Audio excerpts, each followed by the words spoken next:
So, I just watched a clip of Mehdi Hasan making this common argument that anti-Zionism isn't anti-Semitism because not every group has, gets, or even deserves a state. And on the surface, I actually agree with that, at least before 1948. But once the state of Israel is established, that argument changes entirely. So let's take a look at the clip and then I'm going to explain what I mean. And we'll also get into how I see when self determination makes sense for a particular group. Anti-Semitic to suggest Israel is born in sin. Every black American I know says to me and says to everyone else that the United States was born in sin. Slavery was a sin at the start of the United States. No one accuses them of being anti-white racists or anti-American racists. It's just a statement of historical fact. They say the proposition that when you oppose Zionism, you're denying Jews and no one else a right to self-determination, which is just flat false. Not every nation or ethnic group wants a state, gets a state, has a state. Ask the Kurds, ask the Catalans, ask the Scots. There are more than 5,000 ethnic groups in the world today, but only 193 member states at the United Nations. Take the Druze, an Arab ethnic minority group. 100,000 or so live in Israel. Do they have a right to self-determination? If they create a Druze state inside of Israel, is Einat okay with that? If Einat says, no, you can't have a Druze state, is she racist towards the Druze? National self-determination doesn't always correspond with statehood. Melanie says, it's not racist for the Kurds to aspire to statehood. She's right, it's not. But the flip side of that is true as well. The British government, the American government, most of the EU governments do not support Kurdish statehood. Does that mean the British government, all of us, are racist towards the Kurds? People have legitimate debates about where state lines should be drawn, which states should be created, how those states exist. It's not racism or bigotry to have that legitimate debate. It can be, but it's not by definition. The issue is not whether Jews deserve a homeland or have a historic connection to the land of Palestine. Of course they do.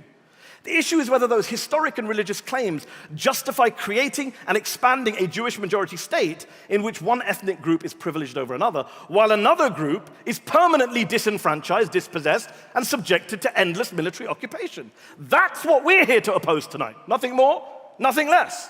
And has the proposition even stopped to ask what it means to say to that oppressed group, the Palestinian people, to say to them that you're either a Zionist, you either subscribe to the ideology of your oppressor, or you're a racist.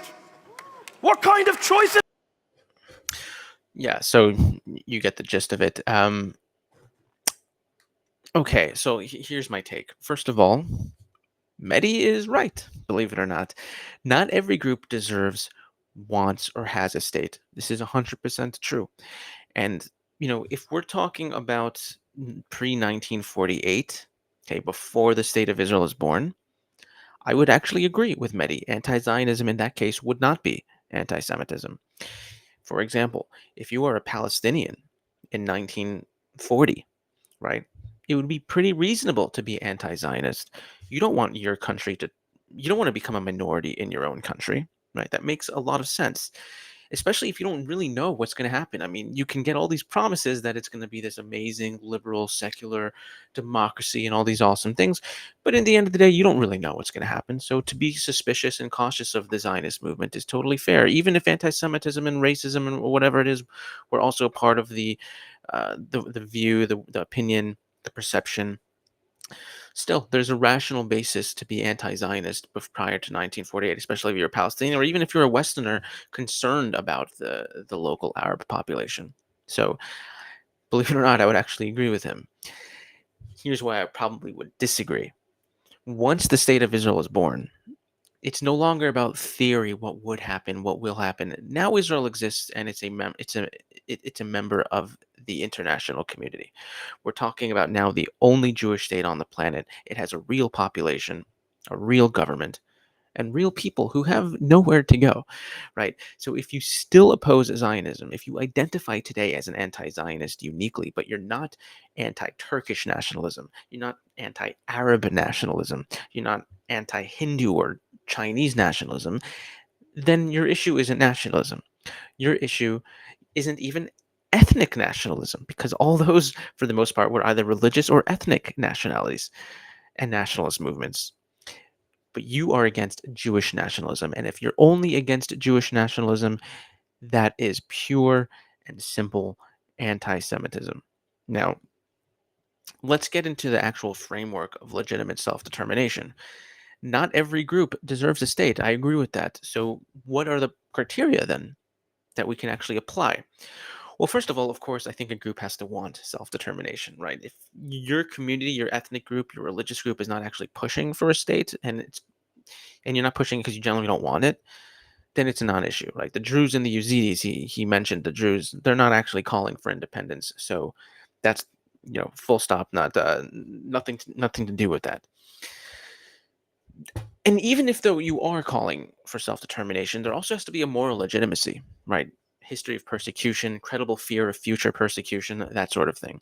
So, for example, in a fully if a safe, fully integrated minority suddenly starts calling for independence, right, randomly, like Latino and Americans in the U.S. If Mexican Americans just started calling for independence in Texas, would that be legitimate? Well, no. Morally, they don't need Mexicans. Do not need a state in Mexico. They have Mexico. Okay, so if they want to feel like they're not a persecuted minority, they can just go there. In any case, they're not persecuted in the U.S., and there's no legitimate fear of them becoming persecuted in the future.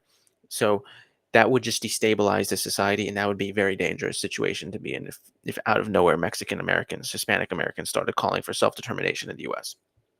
Now, let's assume for a second that there was a fear of persecution and all those things, and that it's actually the morality was actually legitimate.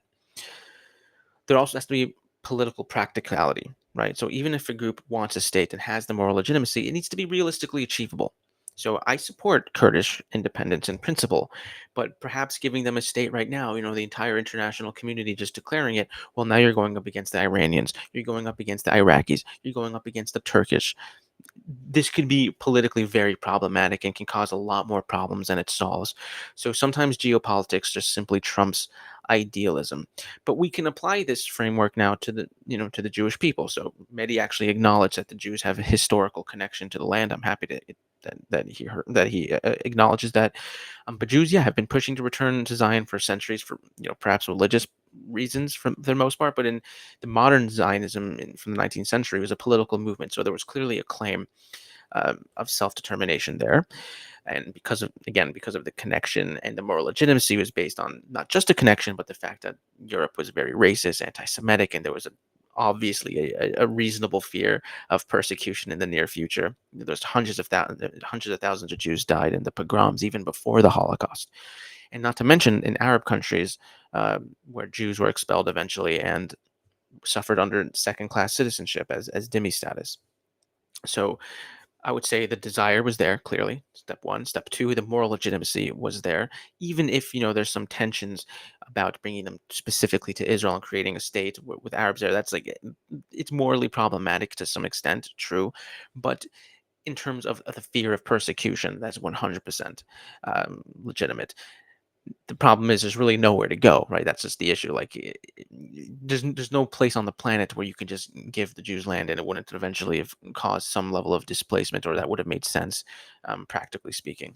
Which brings me to my third point, the practicality. Well, in the end of the day, regardless of, what you think of it before 1948, the practicality before World War One, at least, the British Mandate created that path, right? So the Holocaust and the pogroms made it more tenable and an undeniable necessity.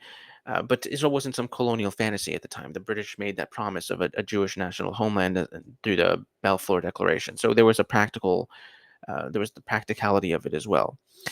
So yeah, before 1948, anti-Zionism can be reasonable. I think after 1948, if you're still an anti-Zionist, then yeah, that's just masquerading for anti-Semitism. Your issue isn't nationalism itself. It's with the Jews. But of course, that's my opinion. Do you think Mehdi Hasan is being genuine here? Do you think this is an example of bad faith, selective outrage? Is anti-Zionism, or is this genuinely just how he feels? Let me know in the comments, and if this gave you something to think about, like and subscribe to the channel. And yeah, I'll see you in the next one.